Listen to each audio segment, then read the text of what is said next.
Okay, so here we are for the next match in the NRG Series MTGO Invitational. We're in the round of 16, and we're going to be watching Blair Splett play against Meine for this round. I'm Joe Lossett, and joining me for the first time in Nerd Rage coverage is Simon Kamerow. Hey Joe, hey everybody at home. Really excited to be here. Real quick about me, I love playing on the Nerd Rage series. Always a great place to sell and buy singles. And on top of that, I've actually done okay there. Played in the championship twice, and I won a Modern Open once with Abundant Ma in my deck. So I'm here for the brews.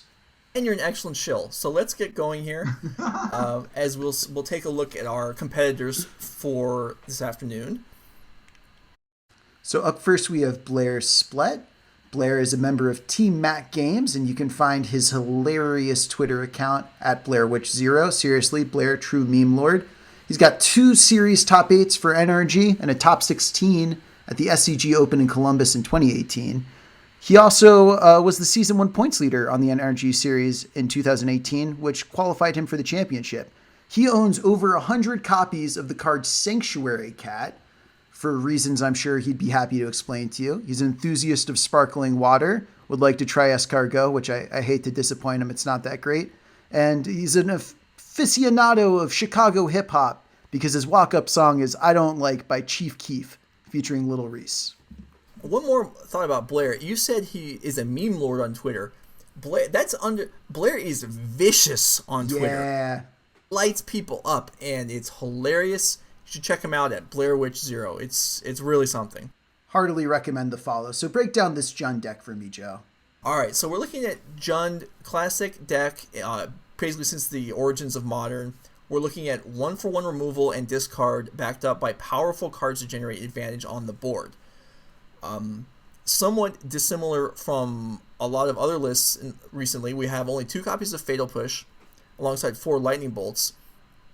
And we have Kroxa as one of kind of the new highlight cards, which is a powerful kind of early game discard, late game haymaker that allows you another way to take advantage of using the graveyard as a resource. Yeah, one of the weird things about Kroxa is it's templated for Commander, so it says each opponent, and then it says the most confusing 2 sentences of card text, but basically it makes them discard and sometimes it bolts them. It's also a 6/6 though, and you can see with Kroxa and Lightning Bolt, this deck is definitely built with Veil of Summer in mind.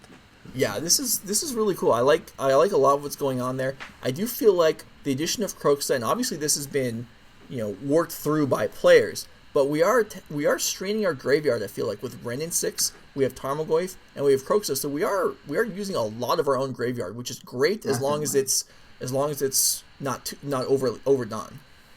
So speaking of taxing, well, that's a little bit of a spoiler, but our next player is Ben Meine at Urza's Meine. Ben was a commentator the first time I played in the Nerd Rage Series Championship because he won it in 2016. He's got multiple GP and SCG Open Day 2s and 2 top 8s on the Nerd Rage Series. And like his name, he collects the magic card Ben Aki Hermit. I don't know that one personally. I'm pretty sure it's red, and I'm so bad at picking up kind of themes and memes and things. It didn't even occur to me until you emphasized it that the reason perhaps he's collecting that card is because it's his own name. Well, if you like that, his Twitter handle is Urza's Meine, and I always love a great Twitter handle magic last name pun. See, I'm not a fan of puns at all, so that's why I don't even notice them. Never mind. Move along to the deck list. Pun's a very low form of humor. So this deck is right up my alley. I think you could call it very loosely Temple Garden and Friends, but it's a cool spin on green-white taxes. Instead of playing Ether Vial, there are more 1-mana creatures, specifically 6 mana accelerants, which are really going to help pay for the taxing effect on Leonin Arbiter, in case you're wondering how you can get away with Stoneforge Mystic plus Leonin Arbiter in the same deck. You could also see some classic stunners like Ramunap Excavator plus Ghost Quarter and Field of Ruin, and a couple Knight of the Reliquaries to tie the room together. Really what we're looking at here are 1-drop accelerators and 3-drop either powerhouse cards or just disruptive cards with Aven Mind Sensor. The Bandit's ideal draws are almost all going to consist of a 3-drop being played on turn 2. Yeah, and what's interesting is for this matchup specifically is that a lot of the 2-for-1s and 2-for-1 generating permanents like Wrenn and 6 line up pretty well against the bodies here, so you can imagine Kolaghan's Command killing Stoneforge Mystic and Batterskull, or Wrenn and 6 getting to pick off multiple mana creatures, or even Mind Sensor, and you could see Ben really trading down in terms of card efficiency and value towards the board. Yeah, there really isn't a lot of, as we're looking at, we have in a typical Jund list, we have Lightning Bolts, and then we have cards that can kill things of, moderate size, Abrupt Decay, Fatal Push, things like that. Really, the only creature in Ben's deck that's going to outsize all that stuff is the Knight of the Reliquary. So that feels like a card that he's going to be interested in drawing frequently, despite only having 2 in the deck. All right, well, with that said, let's see how it shakes out. We're going to go down to the match. So, both players are starting on 7, and we have here basically exactly what you described, Joe, 1-drop into 3-drop. Although the mana is a little tight for Ben, no natural white mana in this hand. Yeah, that's certainly something that would be concerning. The Hierarch obviously can take care of that, but it does mean that if Blair sees a couple turns go by and only the Noble Hierarch is a source of white, it's likely gets picked off by one of the multitude of cards in Blair's deck that are capable of doing that. So now here's the moment of truth. Inquisition of Kozilek, what card would you take? Well, it's either going to be Stoneforge Mystic or it's going to be Noble Hierarch, I'm going to say. I think there's merits to both choices. I think if it was me personally, I would take the Noble Hierarch, because if we're taking the Stoneforge, we still allow the tracker to come down in turn 2, which is not ideal either. Right, that's a great point, and you can see that Blair agrees with you and makes the play. Meanwhile, Ben draws not a white source, but a white card. Yeah, so this is something, it shouldn't be a problem long term. There are plenty of white sources in this 2-color deck. And speaking of. Yeah, so that really, if that had come any later, Ben would have maybe fallen fairly far behind. And you could see Ben really quickly hovered over the Leonin Arbiter, but decided to go with the Stoneforge, sequencing it so that he wouldn't have to pay the tax on the Stoneforge Mystic. Right. It definitely, playing those cards in the reverse order would be a very sad realization if it came down to that. Also, making the choice of Sword and Feast of Famine over the Batterskull, which it does protect from a lot of the removal out of the Jund deck, so that is definitely a reasonable choice.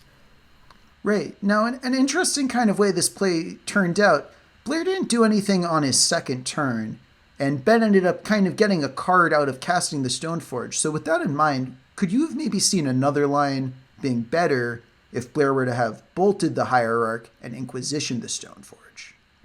That definitely would have, card economy-wise, would have worked out in Blair's favor. Now,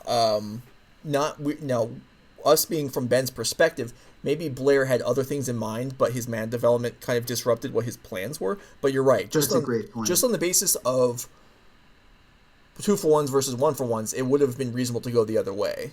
And speaking of 1-for-1s, here comes another Inquisition of Kozilek. This time, let's see what it takes. I would have leaned towards the sword here personally. Yeah, that's. I mean, the sword is a long-term threat. The Arbiter is an early game threat, but if Blair is missing land drops here, if his next land that he draws is a fetch land, and he has a 3-mana spell for the turn, which he must, since he doesn't have anything, obviously his hand is full of cards. The Arbiter being on the board would delay the development there. So this seems maybe conservative, but definitely safer. That's true. He's really converted his discard spell into a removal spell. Meanwhile, everything seems to be going well for Ben Meine. Tireless Tracker has generated a clue. He's got 2 different lands that are not quite wastelands in play. And he's got basically the board completely under control for the time being. Another point maybe that Blair might be considering is that by taking the Arbiter, if he's able to kill the Tireless Tracker, the Sword of Feast and Famine isn't actually a problem because there's nothing left for it to equip. Right. Even with Sword of Feast and Famine equipped, Dryad Arbor can still get lightning bolted. So it's not exactly like that's the clock that he's afraid of. And here comes one of his best answers, and another reason to keep the board clear of excess creatures, Liliana of the Veil. Yeah, so Liliana, clearly here we're going to be seeing a -2 Force of Sacrifice, and Ben has some options, but is likely, like, a player could Path to Exile the Tireless Tracker here to kind of trade a spell for a land drop, which he doesn't seem to be in crucial need of right now, but it is an option. Right. The timing is a little awkward. I wonder if Ben wanted to put Dryad Arbor into play last turn, even though that would have turned off his ability to cast Path to Exile and activate Field of Ruin with, both mana costs on the stack at the same time, let's say. That would have given him a little protection against Liliana of the Veil. Yeah, I like that, actually. And you still, the Field of Ruin, you couldn't have done it at the same time as the Path, but you could have done them sequentially and then had the Arbiter sacrifice. Yeah, that seems... There would have been advantages, there perhaps disadvantages also, but there was definitely, in this scenario that developed, it would have been better that way. Right. But, it's not exactly like Ben's in a bad scenario. He has 2 clues in play. Liliana, now that she's down-ticked, is not a particularly great card against his deck with the uptick. And look what he's drawn. It's like you said before the match, Knight of the Reliquary is here to save the day. Right. Now, Knight still is vulnerable to a fair number of removal spells, but it is clear of Lightning Bolt. And that is the most prevalent removal spell in Blair's deck. Right. And now you can see Ben gets the Dryad Arbor into play, which protects against something like a second Liliana. It might expose it to something like a Wrenn and 6, but at this point, I think the game is going to be about this Knight of the Reliquary. Right. And if this turn for Blair was Wrenn and 6, shoot Dryad Arbor, pass, I think Ben would happily take that. As it would allow an untap into Sword of Feast and Famine equip attack, which is very strong, obviously. But it looks like Ben's got his cursor over this Windswept Heath, and looks like that might be the card he's going to ship off. That would grow the Knight of the Reliquary, and it's not exactly like he's hurting for lands at the moment. Be interesting to see. It definitely will work with kind of mana-intensive things to do right now with the Sword of Feast and Famine plus potential equip and a clue on the board. I think Ben kind of has ways to use a lot of mana, so I'm not sure that he necessarily wants to be, throwing one away here. Although 2 Path Exiles, one of them is clearly redundant right now, as there's nothing on the board on the other side. Right, and now this is a moment that people have been afraid of since Alara Reborn came out. What was Bloodbraid Elf gonna hit? This time, not so bad. It's just gonna clean up that Dryad Arbor. Interestingly, if a Fatal Push had come off there, I believe it would have hit nothing. Or can Fatal Push kill Dryad Arbor? I don't actually remember. Maybe. Yeah, it's a creature with converted mana cost 2 or less, and with Revolt, it's 4 or less. So now we're gonna see one of my favorite plays. As an aficionado of the Temple Garden, which is the classic Ghost Quarter yourself to fix your mana. Are we going to see that? Because we could also see, well, yes, now the Reliquary can also fix our mana, but that is certainly less appealing when it's a powerful attacker. Yeah, I think you want to get Liliana of the Veil off the board. Although, I think that we might be approaching the point in the game where Ben could roll a many-sided die to make his sequencing decisions for him, and probably still win the game from this point. Okay, so we are going to see mana fixing by Self Ghost Quarter. Not a play that people are excited about making, but is useful time to time, and is something to be aware of when you're playing these cards. Definitely. Now, real quick, what do you think about the different aesthetic here with the players' land art choices? We're seeing the new Theros Beyond Death arts for Blair, and we're seeing a mix of Battle for Zendikar and I believe Hour of Devastation for Ben Meine here. Okay, well, I would not have been able to supply any of that information if my life depended on it. My knowledge of basic lands, consists of being able to tell the difference between beta and revised because of the border color. I could probably identify Mercadian Masks, Odyssey, Onslaught, and I think that's the end of it. Any other land in the history of the game, I could not tell you what set is from. Well, Joe, I think that's why they've got us, doing commentary together to balance each other out. I mean, that's good planning then, yeah. Yeah, again, tough situation here for Blair. He had some early stumbles developing to the board. He had a few inefficient turns. He missed his 3rd land drop. And it's just been very hard for him to keep up with this Knight of the Reliquary that just grows and grows and grows. Yeah, and we're at a point here where there's lethal attacks here available for Ben if he wants to go for them. I don't have any problem. I don't have any issue with him just attacking for 8 here, as there's no guarantee. I mean, Blair has 3 cards in hand and chose to cast none of them. If all of them are lands or just dead cards, Ben's going to win anyway. So I have no problem with a conservative attack here that allows you to kind of build for the future turns as well on top of that. That's a great point. Earlier I think we were suggesting that Ben could play a little more aggressively, but here he's exercising a perfect amount of caution. All the marbles are on his side of the marble arena, which I believe is where you play marbles. So, he can afford to play cautiously. I don't know. I went for the analogy, and I didn't know where it was leading. Okay, so as you're a new commentator, and I'm a semi-new commentator, references, analogies to things, that's great. That's color, allows people to, compare things to their everyday life. However, what audience are you capturing with references to marble arenas? I'm going to have to assume people in their mid-50s. Anyway, here comes the Kolaghan's Command, a card that, I would have thought would be a real haymaker, but here it's just forcing a couple of actions out of Ben as he cruises to that last point of damage, perhaps. Yeah, this is Blair really just, okay, I may as well cast a card before I untap, but we're not really... What this card wanted to do was kill the Battered Skull, not force it to drop. And yeah, just like we predicted, game 1 is going to go to Ben Meine. So let's talk sideboarding real quick. Talk to me about the sideboarding from Blair's side. All right, so Blair Splett's Jund deck has a variety and a wide variety and a significant amount of land disruption. We have 3 Pillages, 2 Boils, and a Choke, which is certainly more than the average sideboard is going to have. We also have some Graveyard Hate with 2 Nile Spell Bombs, 2 Anger of the Gods, an Obstinate Veloth, a Chameleon Colossus, 2 Collective Brutalities, and Liliana of the Last Hope. And because these matches we are the omnipotent observers, we can tell you that Blair Splett sideboarded 2 Anger of the Gods and a Liliana of the Last Hope in, and removed 3 Liliana of the Veil.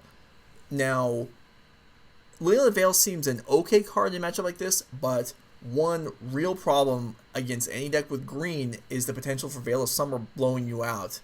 And as you go over Ben's sideboard, we'll see that Blair was correct in this case to remove those.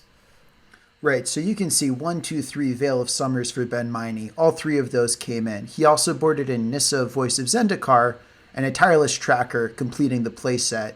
Now, you and I talked a bit before this match, and we also saw that maybe Sword of Sinew and Steel as a way to upgrade some of those mana creatures and give him a better 1 to 3 curve, and Rest in Peace, maybe as a 1-of, could be reasonable inclusions too. Yeah, and I feel like Ben really has a lot of cards that could come in here.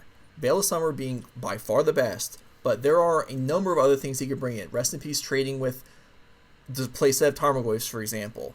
Sword of Sinew and Steel blocking off basically all of the removal that Blair can bring to the table, although it is vulnerable to Kolaghan's Command, which is a key card in the matchup already.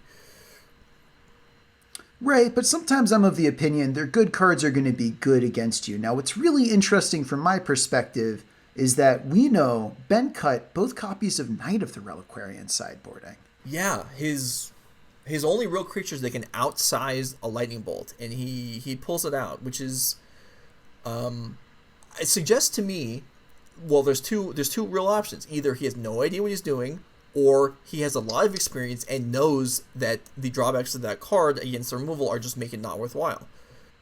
Right. Now, if you were expecting Jund to be heavier on Terminate and Fatal Push than cards like Lightning Bolt and Kolaghan's Command, Knight of the Reliquary is going to be a worse card because it's going to trade down on mana a lot of the time. We know, of course, that Blair biased his removal suite against Veil of Summer, so actually, Knight is going to live through most of the removal.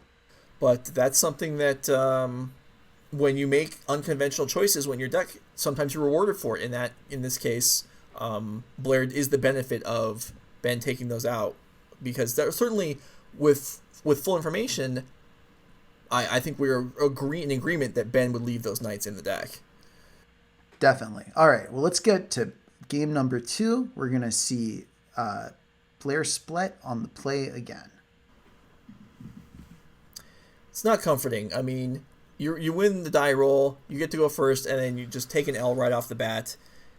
No, yeah. especially being on the draw in game 3 against a Noble Hierarch deck. Now here we see that Ben's kept a hand completely on the strength of Veil of Summer. Which I think is reasonable, actually. It's that's much better when you're going first. I'm sure that Ben is pleased to not get hit with this card spell on turn 1 with taking the Veil and leaving him kind of with a slow, clunky hand.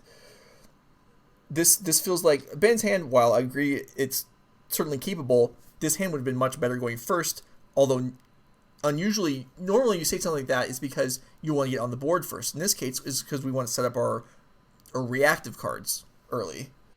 Yeah, it's a weird dynamic, and you can see because there's nothing going on from Ben's side, Blair's going to play to the board first with the Wrenn and 6 that's already going to start ticking up for value. And this is a huge problem because now Mind Sensor, that's covered. The plants from Nissa are also kind of covered. Yeah, this feels...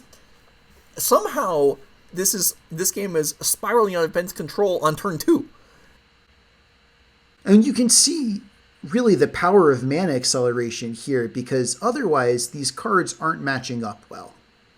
Right, and so we have a bunch of 3-drops, which aren't that great against Wrenn and 6. Also, we're just seeing the power of Wrenn and 6 as a 2-drop Planeswalker that generates card advantage, plays to the board somewhat, but really just Blair, the Jund deck, 1-for-1 removal, and then Planeswalkers to generate advantage. And boy, are we ever going to see that here. Yeah, this is the nightmare. I mean, Blair cut a bunch of copies of this card, but it's still so good. And it made sense, trimming down on it against a deck you wouldn't expect to keep the board clear against, but it's your third turn, and your opponent hasn't played anything yet. Yeah, this is actually the only copy of Liliana the Veil remaining in Blair's deck. When it comes down here, the combo with Wrenn and 6 is great. You're allowed to stay even on cards while your opponent loses. Now, I wonder here, is Blair going to be... Will we see the Liliana minus when green mana is untapped? I think that Blair is far enough ahead in terms of permanence in play that he can afford to play around Veil of Summer. And you can look right now, 1 mana play coming down. Oh, it's a cycled Baron more. A little bit of a pump fake there from Blair. Yeah, definitely. Although, yeah, playing to the board is what he wants to be doing right now, but cycle lands, just the fact that he's drawn the cycle land with Wrenn and 6 is just great. Everything really developing well here for Blair this game. Oh my goodness. And this is what I consider the full Junding, when they, blew up your crazy one-of sideboard card with their main deck Maelstrom Pulse, or, you somehow get the Immortal Sun into play against them and they draw a Kolaghan's Command. It just doesn't matter how techie you go. They just have hyper-efficient removal. So we see from Ben's side, the Giver of Runes hits the bin to the Liliana Plus, which... Oh, wow.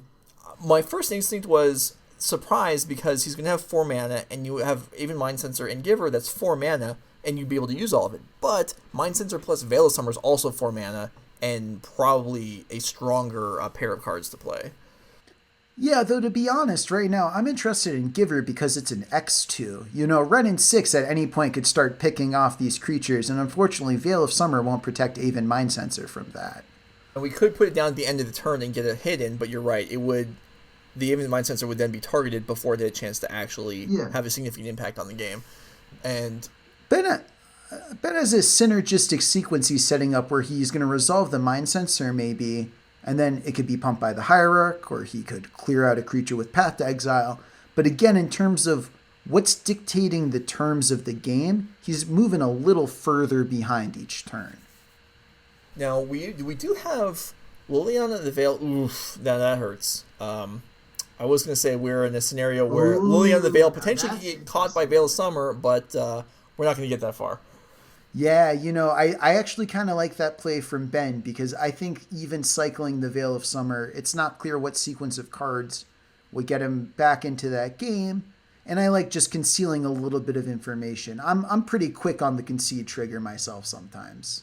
So am I, and some of my friends have pointed out on numerous occasions where they disagree and think I'm just too quick to give a game away when things start to look badly. But that's just kind of the way you approach things, what information you want to give away, how things want to play out. Also, I feel like for myself, it's part of, my own morale.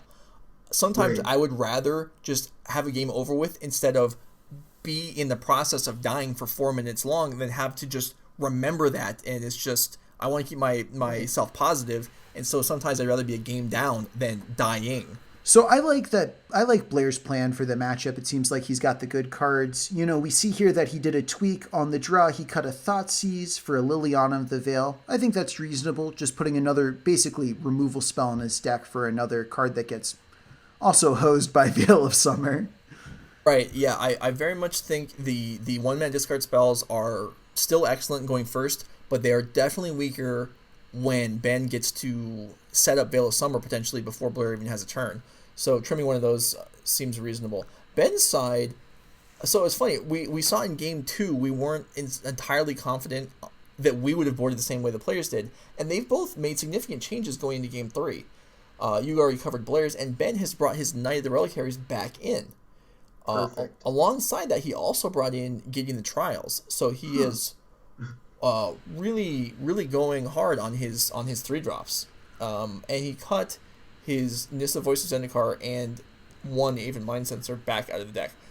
Nissa, I don't have a strong opinion on either way, but I definitely feel like, as you were saying in that game, with Ren 6 on the board and other things, other removal spells available, even Mind Sensor, this may not be really the matchup it's looking for. I'd actually be a little less interested. I mean, now that we're on the play, the Leonin Arbiters and Mind Sensors seem more appealing to me. Something that's wild about Gideon of the Trials is that you can plus Gideon of the Trials on any permanent. So you can turn off a Renin 6 for a turn. And that might be part of Ben's thinking of how am I going to keep these X1s in play. I think I would have also liked to see the Sword of Sinew and Steel come in as another way to upgrade those creatures. And I'm curious if he's, by cutting those Birds of Paradise, overall made his deck a little too slow to get going. But let's see how Game 3 goes. It's definitely a possibility, though. I mean, it's tough because we're advocating for more cards to come in and already unsure about the cards he took out. But that's the problem when you have. It's a good problem to have when you're a mid-range deck and just all your cards are. That's kind of the part of the trick, is figuring out which of these cards that are good some of the time are the ones you want in your deck. All right, so let's get going for Game 3. Looks like this one is going to have Mr. Meine on the play. Unfortunately, this hand's no good, so he's going to throw it back for 6 and up. Here comes a 5-drop. Let's see how many turns it's going to hang out in the hand for. Yeah, I think that's a good choice. They're getting rid of the Ghost Quarter, which isn't going to do much early, and you don't want to, even though it's likely you hit by a discard spell, you don't want to throw away your payoff, your big hitter. I agree 100%. Against Jund, don't mulligan spells. Don't mulligan if you can help it. You just want to have as many cards as possible. Stoneforge is the perfect turn 2 here. And the fact that it's going to live is great. That really shows how the texture of this matchup can change post-board. Yeah. The Giver, we didn't have a Giver active in either of the first 2 games, but it is likely to it certainly help out here. It's not an automatic kind of card advantage, at least like it is in like Mother Runes is in Legacy, because the Giver can't protect itself, but still it is going to at least slow down Blair's removal. And you can see, I mean, it's interesting, the power level of Ben's deck. Giver doesn't necessarily turn off removal spells, but it messes with the sequencing of removal spells. Leonin Arbiter doesn't lock you out of searching, but it messes with when you can use your search effects. Yeah, it's just it's a tempo play. It's just your first removal spell can't hit what you want. It has to hit the Giver. And that's valuable. And in this case, Blair's first removal spell isn't going to come on turn 1, so now we basically know the Stoneforge is going to get to activate. And what we're seeing here is actually kind of an inverse of Game 2, where we can see 2 plays committed. Oh, wow, and here comes Renin 6 against 2 X2s, but 2 plays committed by Ben before Blair has played to the board at all. So what do you like here? What would your line be?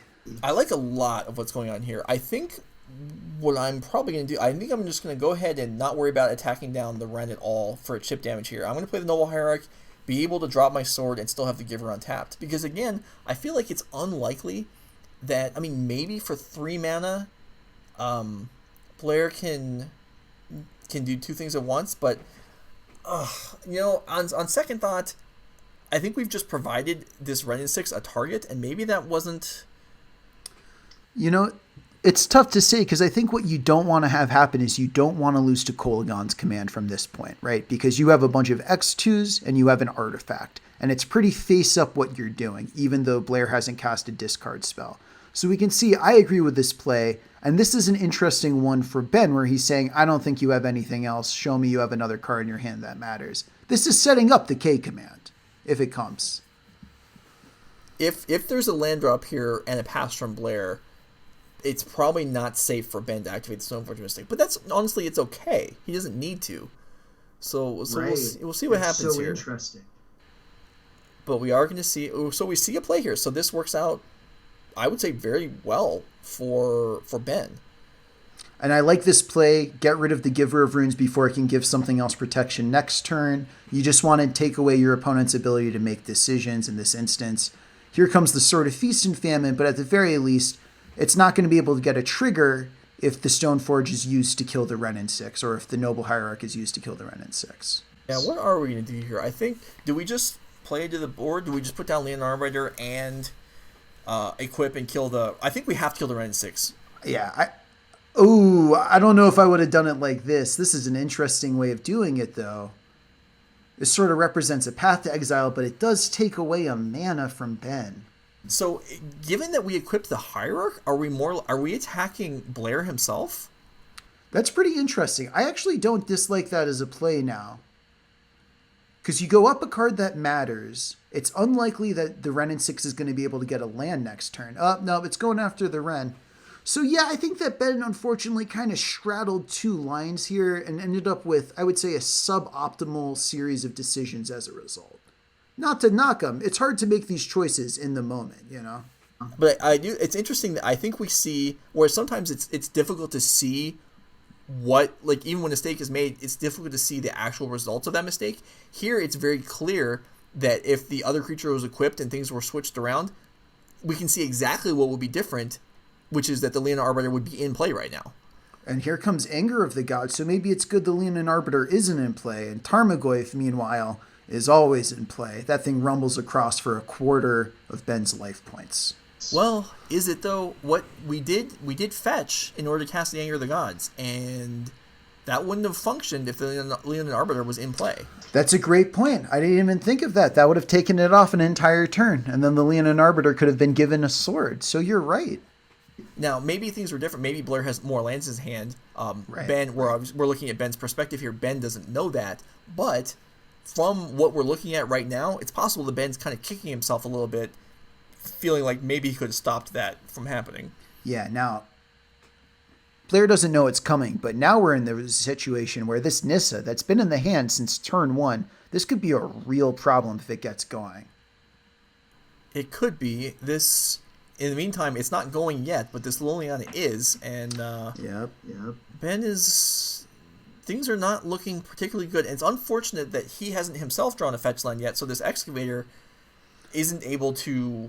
Well, drawing a 2-drop that would be equipped is almost ideal. But I wonder if Blair has a removal spell, because it kind of looked like he was thinking about doing that the last time. I guess not. He must have just been thinking about it. But yeah, this Liliana, if there had been a fetch land drawn any point in this game for Ben, then this Excavator would be so much more powerful and the Liliana would be easier to deal with. But we're just not in that scenario. And Ben makes a really hard play here, but he has to throw away the card he can cast, hoping to draw a land for his more powerful spell. Speaking of powerful spells, how about 2 of them? How about a Bloodbraid and a Planeswalker? How about Jund, forever, in every direction? Yeah, this is a lot to deal with. I feel like it could be worse. We still have a creature on the board. We're not going to get attacked this turn. We still have our Nissa. Yeah, there are 2 more cards in Blair's hand, and they're probably not the most relevant. We know one of them... Oh no, he just played the land, so it's not clear that one of them's a land or not. But here's a great card. Yeah, so we don't draw a land. If we draw a land, it would have been exciting, because we could have seen Nissa come down, attack, untap the lands, animate a land, and then equip that land with the sword. We can't do that. And play the knight. Oh no, I guess the knight wouldn't have been in hand. Let me take that back. But yeah. I think here I actually like killing Liliana of the Veil if possible, and then casting Knight of the Reliquary. Even though it's just a 2/2, I think you just have to put it into play. We could do that. We also could. That's certainly an option. Okay, there's definitely a lot of options here. I think we agree we're not going to kill Ren in 6. But No. we could also play Knight, attack Blair, force the discard, and then re-equip onto the Knight. Then when That's pretty interesting. the Liliana minus, which would use up the Liliana, would then kill the Arbiter, which at this point, there is still a fetch land on Blair's side of the board, but he's got plenty of mana. I like that. And let's see. It looks like he's going for the play I suggested. Liliana's being attacked, yeah. And I think this is fine also. I think, though, you might be right that at this point you're far enough behind on the board that you've kind of got to go for the gusto, you know? And you've got to hope that your opponent trades on the terms you're hoping they trade on. If this Knight was big, then I think this play has a lot of merit. But as it is, the Knight, like if the Knight was a 4/4, then it could, okay, before this other Bloodbraid Elf was even cast, if the Knight was a 4/4, then only the Tarmogoyf could attack and things would be better off at least. Right. And as is, Blair unfortunately kind of whiffs. He hits a second copy of Ren in 6 off of the Cascade Bloodbraid Elf there. But if I'm Blair, I don't hate attack with all my creatures, ping you. Put you down to 1 or 2 here. Looks like just 1 life point left. This is an unfortunate scenario where definitely the Ren in 6 could have been used preemptively on the chance that the Bloodbraid Elf hits another Ren in 6. If we had shot Ben before casting the Bloodbraid Elf, the game would be over. And I just, real quick, sorry to interrupt you, want to call out both players. Great job, great sportsmanship here, exchanging some good games at the end of the match there.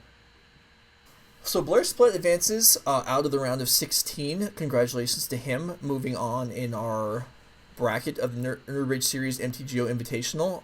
Again, we're on the left side of the bracket, and we'll be presenting matches. I believe they're going to be rolled out one a day over the next couple weeks as these players are playing, if you're wondering, this is a charity tournament, and the players, there was no entry fee, and the players, whoever wins, will be given, I believe it's $100 to donate to the charity of their choice, and then Nerd Rage will match and give its own donation to something else.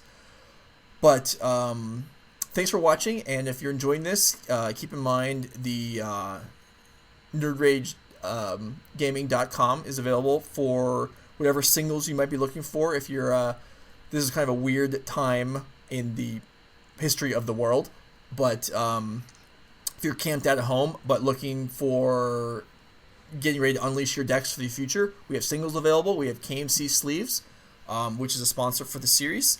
These are available at our real life events once they get running again, and also available online. Make sure to check out the deck lists you saw today and a bunch of other cool deck lists at nerdragegaming.com. So that's going to wrap up this match, and we'll see you back for the next one here as the series continues on.